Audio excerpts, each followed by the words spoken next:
Do. Hey, there we are. Look at There we that. go. I love it. How are we doing today? Everything's great, man. Great to meet you. I like your background. I like yours too. Are we coming out of Stonehenge? Yeah, that's right. We are. Um, do me a favor at the end of this. I'd love to send you a sticker of this if you're interested. I'll mail you one. Sure. Cool. Well, hey, it's great to meet you. Thank you for taking a minute out. And where are you coming out of? I'm in St. Louis, oddly enough. Wow. Okay. Yeah, I'm here in Kansas City, Missouri. Yeah.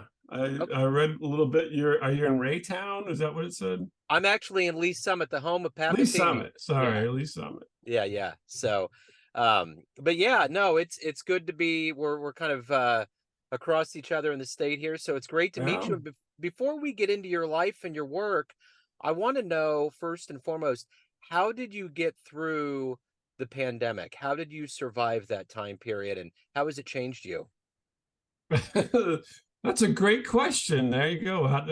Can we talk about this? Because everything gets banned whenever you say. I won't say the acronym. How's that? So, Yeah. um, I loved it. To be honest with you, I wish it would continue in some regards because I enjoyed the mild isolation of it and kind of just being with my family. It wasn't terrible in regards for me. So I think the weird thing is I'm more of an introvert, really, even though I do all this other stuff. This is the extrovert side of me, but most of my hours are spent introverted, oddly enough. So it's not so hard for me to be by myself or just in a small group or whatever. So I didn't have much problem. The terrible part was probably more so than the pandemic itself was our house burnt down just ahead of it. So in May, our house burned down, and then in March, before we could get it rebuilt and everything, all that other stuff happened. So it was kind of a double whammy. So actually, the house thing was probably much worse than the pandemic for us, for me Wow. personally. Yeah, isn't that weird? Yeah, that's crazy, man. I remember in Kansas City, right around when the pandemic began, there was this iconic club called Davies Uptown. And it was Mhm. kind of a place for like indie bands and underground kind of things to happen.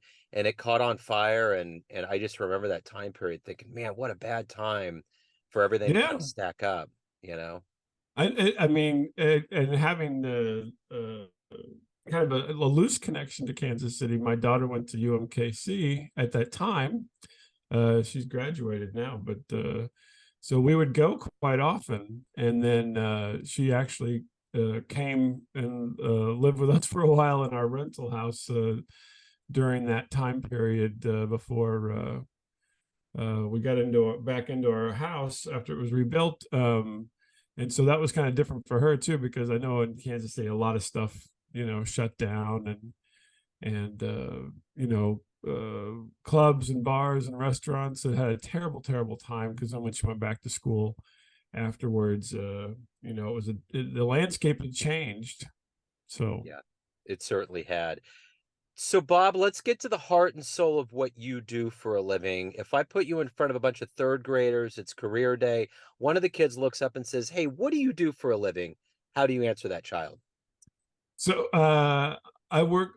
My main work is in government work, oddly enough. So I do work for a government institution, and I'd say on an everyday basis, I communicate with people, oddly enough. So depending on the situation, I don't necessarily always communicate the same thing. It kind of depends on the day. And so, yeah, my job is mostly just talking to people and trying to get information to them in a way that is easily digestible and understandable, and of course on message, as it were. So, So, yeah. so talk to me about static radio. Yeah, so static radio is my hobby, really. So I do that on a weekly basis, and have been doing it for a very long time. And static radio itself is just an extension of something that I did back in college. So I was on college radio with my co-host, who still is my co-host, Miles Tidal, and we did a show, and we actually called it Static Radio back then as well. And once we graduated, we went into other career paths and so forth. And so, but still wanted to do that. And so the internet was just, coming about. This would be in the late 90s. Well, I said the internet of having media. So before it was kind of the internet of, GIFs and pictures, but having media and so forth. And so in 99, we launched the website and started doing a weekly show. And we've been doing it every week since, with the exception of, tragedies, house burning down and whatnot. Yeah, yeah, yeah. I've never even said this before, but I just thought about something. I remember those early college days for me getting into radio was a big deal. And one of the shows that I had, because I was getting into sports radio, and I had an alternative music show at Park College. Mm-hmm. And I think maybe three people listened to it, me, my co-host, and somebody that accidentally ran into it on the dial. And the guy that I did the show with was pretty seasoned, and I worked with him at a grocery store, and he kind of pulled me in, and I got a lot of great experience, and I lost touch with them. And about 10 to 15 years later, an Amber Alert comes up, and a father frantically was taking his kids and going to Texas, and it was him. And I was like, oh Oh my my God. gosh. That's like that's gotta be a wild experience because totally. And I've never really like verbalized it publicly, but I'm not going to say his name. He was a great no, it's guy. probably best not. Right. Yeah. Right. But anyway, you were just saying that. And I was just thinking about how dreamy that time period was, because you're just sinking your teeth into this thing that you love. And I think that's the beauty of this modern era. With the internet, with podcasting, you get the chance to dive right back into that dream. Yeah, no, and obviously it's taken off. I mean, we've been doing stuff for quite some time, and there's been different eras already of podcasting. I mean, there's a lot of people when I say podcasting, oh, this is new, right? No, it's over 20 years old. I mean, 2004, I think, was when the term was coined. Yes. And then the enclosure for RSS and so forth was created so that you could do something like that. And it's been around. So we had a bump then, had a bump right around the early noughties, as it were, 2011, 2012, and then now it's actually way more in the public eye than ever. I mean, they're making shows about podcasts, which I'm so aggravated about. I'm like, I've got this show, make a show about this show. No, Yeah. they're Yeah. on TV, they're on Peacock and Hulu, and no, I'm just, but it's funny because whenever you become the fodder for entertainment, then I think as a platform, you're something. Yeah. It used to be people would make movies that were about radio or incorporated radio into them, and now, or newspapers or what have you, television stations. Now it's podcasting. They've already had I think, I can't remember the name of it off the top of my head here, but I think they even had a sitcom where the main Zach Braff or whatever was a podcaster. I think he did some other stuff too, but that was part of his thing. So when you become a sitcom, then I think as an industry, you're established. There was a show I was watching with my wife on Hulu, and it's about this kind of murder mystery, and it's all about securing the podcast, selling it, making money off of it. It is weird though to Oh, think that I think that was on Peacock. I can't remember the name of yeah, it though, but right. yeah. Ah, yeah. Okay, it's gonna hit me late. Kaylee Cuoco was in it. Yes, the Big Bang Yeah, gal. Yeah. yeah, Uh-huh. mm-hmm. Yeah. Yeah. Yeah. So It's weird that it's become this hip thing, and I think the pandemic really put a spotlight on it, because I've been doing this since mm-hmm. 2011 with Mm-hmm. jazz musicians primarily, and I've branched out to famous interviews, interviewing people from all over the world, fascinating people. But it is weird to think that it is kind of this hip thing now. I just never Yeah. thought it would happen. Oh yeah. Like, we've been doing it for a long time. You've been doing it for a long time. And what struck me was my wife. So she's been around since I was in college when we were doing college radio, but then she became my wife, and we've been doing this since. And then she paid for a podcast that's when I knew everything was kind of happening, because I'm like, well, wait a minute, you don't care what I'm doing. You're like, go away for an hour or two and do your little thing, and then I don't want to hear about it. And now all of a sudden you're interested because it's one of these topics. It was one of those I can't remember which murder show it was, but it was one of those true crime kind of situations. And here she is paying for it, and I'm like, really? You're paying for it? She's Yeah, like, well, I kind of pay for yours, don't I? In a way, Yeah, I guess so. by osmosis. Yeah. Yeah. The first podcast I ever listened to that really pulled me in, that made me think, wow, this is something that's happening, was a confessions hotline serial series that was true in New York. It was a precursor to the 900 number thing. Some Mm. dude, an artist, lived in New York and just had people call his phone, and they would just confess to things, and then it got real juicy. There was like Yeah. confessions to really bad stuff, and it turned into this kind of organism that he didn't expect. So there's fascinating things going on out there in the world. Yeah. But back in, I would, even whenever podcasting was coined, I mean, you say, oh yeah, we do a podcast. Nobody cares. Yeah. And back No. then, oh really? No, what are you talking about? Yeah. It's like, you have you own an iPod, I own an iPod too. Who cares? What are you Yeah. talking about? So It's like yeah. that's cute. Why don't you get a day job? Right, exactly. Now people, do make this their day job It more or is. less, and I, in hindsight, I wish that I was more inclined to do that, but I get a pension and all kinds of good benefits, so I'm sticking with that since I'm ingrained in the system. But the people are making a go of it, and I think that's fantastic. I think that's what I find really interesting is there are people who are making a go of it and so forth. The unfortunate part of it for me is I wish more of those people were on the top. It seems like there's you know, I don't know what you would call it, but essentially big media just invades and throws a lot of money around, and then therefore they take the top rungs of things, which I think for this medium, it kind of goes against what it's for. Yeah. It's for your person who has an interest, your person who has a passion.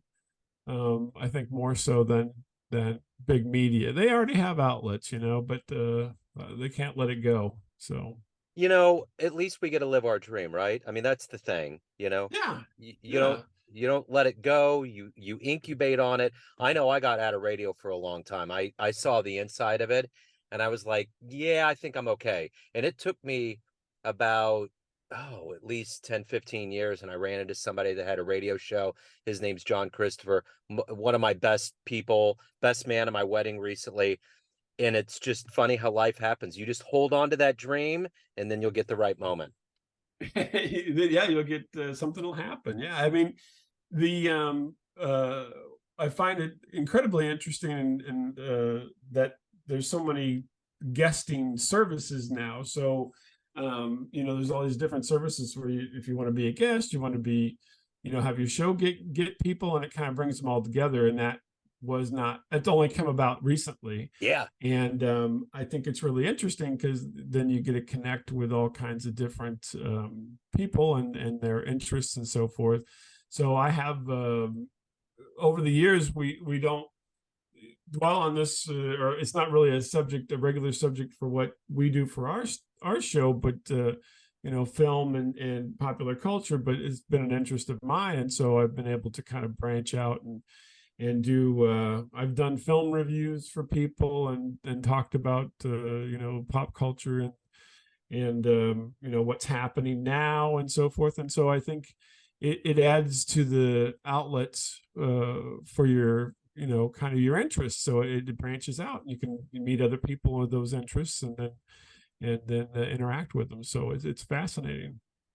So, Bob, I got to tell you, I'm interested in the motif that you have here, but I got to tell you, Sure. we have a new puppy at home, probably about 8 months old, and it's a Belgian Malinois, and it has energy. It's like the Energizer Bunny. And there's one toy that makes that dog absolutely pulsate for hours, and it's a Statue of Liberty. It's a blue ball, and it looks like the head. Of my cat here. Yes. Yeah, So I love it. yeah. No, the cat came about actually pre-pandemic, I think. Somewhere, it's been a few years now, and I've always wanted to animate this our show. And so I would looked into that, and the I worked on some things. Anyway, there's like a lightning bolt on one side. Well, my co-host would be on the other side of that lightning bolt Yeah. normally, and we animated our show for a while. The hard part is that he's not quite as technical as I am, and so I right now we're doing a real time, so it's doing a real time animation of my cat head here. I had to do it all post, and it took an incredible amount of time to do that, and so we kind of dropped it because it was just so much work. But for these kind of things like Zoom calls and everything, essentially I can do it live, and it works out pretty good. And so I've been using the cat for that now. So we don't animate our show every week necessarily, but I found another use for all the work I put into it. I love it. So let me ask you this. Who's been kind of a hero for you in your life? Oh gosh, that's a good question. Boy, a hero for me in my life. Nobody asks me these questions on a regular basis, so you have to take a beat here and think about it. Yes. Um, I would say if I had to pick somebody just off the top here, it'd be my grandfather. So he's been gone since forever now, probably what 1980 or something. But when I was young, he was such an influence. So um, my other grandfather had died when I was very little, and so I never really remembered him. But my mother's father was around quite a bit, and he was quite a character. So he he always was interesting to be with. So he was a person that was always doing something, or thinking about something, or acting on something, and he always kept it was never boring, I'll put it that way, to be in his presence. He was always talking to people, or telling a story, or getting involved with something, and so I really idolized him when I was a kid, and so it was pretty devastating when he passed away. But I've always kind of kept that with me because it was kind of, especially at a young age. So I was probably, I don't know, not quite 10 years old or something when he passed away, and so that was a very impressionable age. And so between that and Star Wars, that was probably the big the big thing. But he kind of was a template, right? So I'm like, if I want to grow up and be a person, what better person to be than like my grandfather, because he was always involved in something or another. And I think that's probably why this show has gone on so long. It wasn't that he was into radio or anything, he was into other things. But the point was that he did not, let life stop him from doing things that he thought were interesting. It's so easy, I think, for people to be like, oh, I got to go to work, or I got to, do this or do that. And then they never get around to the things that they find interesting or really want to do. And I mean, not that he would let the house fall down around him or anything, but there are ways to manage your time to where you can do everything, as long as you are, not letting it get you down, For sure. hold you down. So, yeah. Yeah. So let me ask you this. Being in the realm of radio and interviews and all that, who would be a dream person for you to interview or meet? Ooh, besides yourself today, um, that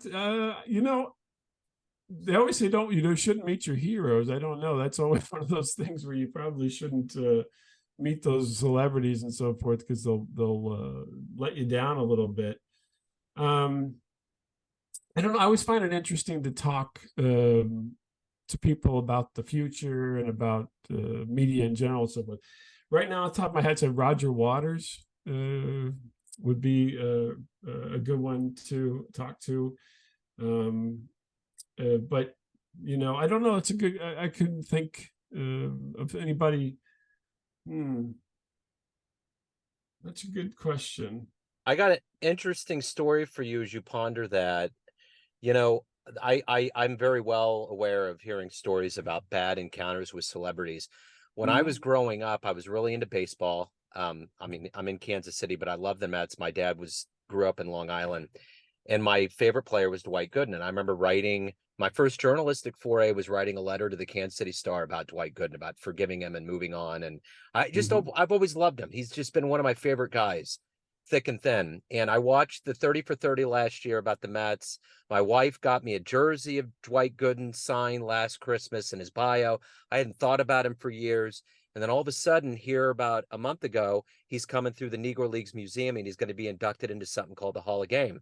So I secured a Mm. press pass and I went in with my son and I met him, and it was the most wonderful thing ever. He was the Oh, coolest really? cat. Yeah. So he exceeded my expectations. He was gracious. I got to interview him for a minute. It was a dream come true. I still can't believe it happened.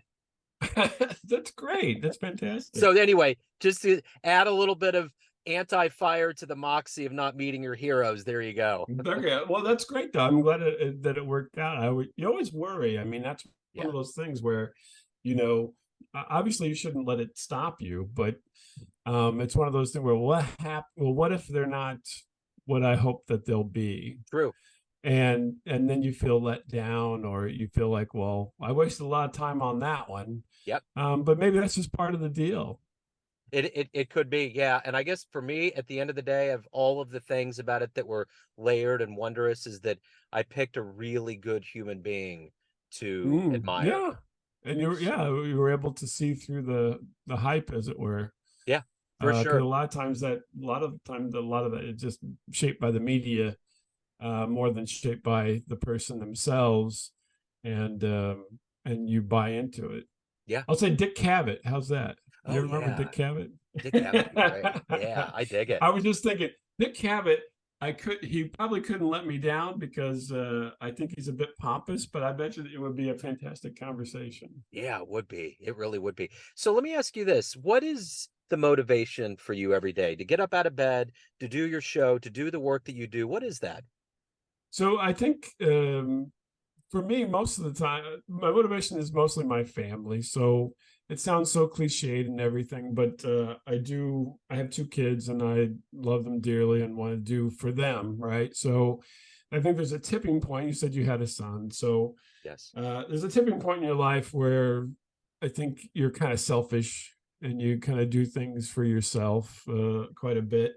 And then at some point, you're like, I really want to do for these other people, so for my children and so forth. And so I think a lot of times that's the big thing.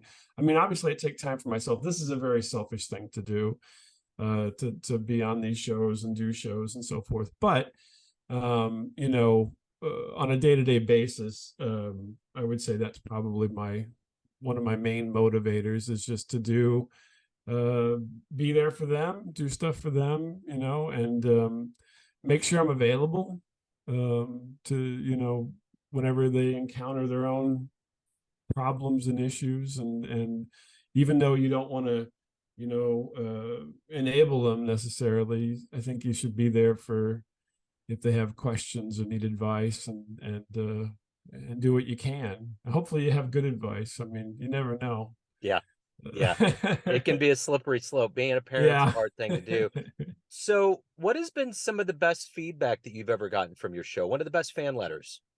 Oh gosh. The fact that we have fans, that's fantastic. And I know there's people that listen on a regular basis, and I have actually interacted with them both in person as well as just via, the internet and so forth. And I think that's fantastic that people respond, right? So I think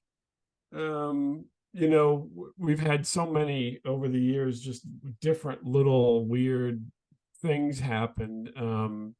Being um, at the beginning of what podcasting became, I listened to Adam Curry when he used to do the Daily Source Code, and whenever all this was kind of coming about, and I've had emails with him about how this is going to work, and so forth. And then um, uh, we were part of like the first 50 podcasts that he used to have a list that he would have on his website. And we were part of that list, which was fantastic at that time. We were in iTunes before anybody else because they stole Adam Curry's list. I don't know if people know that, but they took most of the NPR things and Adam Curry's list, and that became iTunes when it launched. And I didn't even know it. I was told by a person who listened. They said, "Do you know you guys are on iTunes?" I'm like, "I didn't know that." So that was kind of a shocker. And now it means a little bit more than it used to, but or it did mean a little bit more than it used to, but it was kind of a weird thing at the time. But and just for me, I think the kind of the most rewarding part is just I always say this has been a 20 plus year conversation, almost 25-year conversation with me and my co-host, because we were friends in college and we've remained friends outside. And even though we don't live anywhere near each other, this has been a connector. We do our material each week, but we talk more than that. And it's it's been great. So I mean, you can't complain about that. I would feel terrible for people who don't get to have some kind of connection in the world, and all over the world. I mean, there's people overseas that we get, talk to via email and so forth, and Twitter and Instagram and all that stuff. And so, yeah, it's really interesting. I was Yeah. just on a thing last week, and there was people from all over the world on the same call, and it's just wild to think that. I mean, this is not something that you would the kids nowadays are going to find this commonplace. Whenever you and I were younger, to be on a call with people in multiple countries for a couple hours talking about whatever topics would be unheard of. Yeah, absolutely. So everyone out there, Bob, has a perception of you, family, friends, fans, but you run the show. What's your perception of you? Who do you think you are?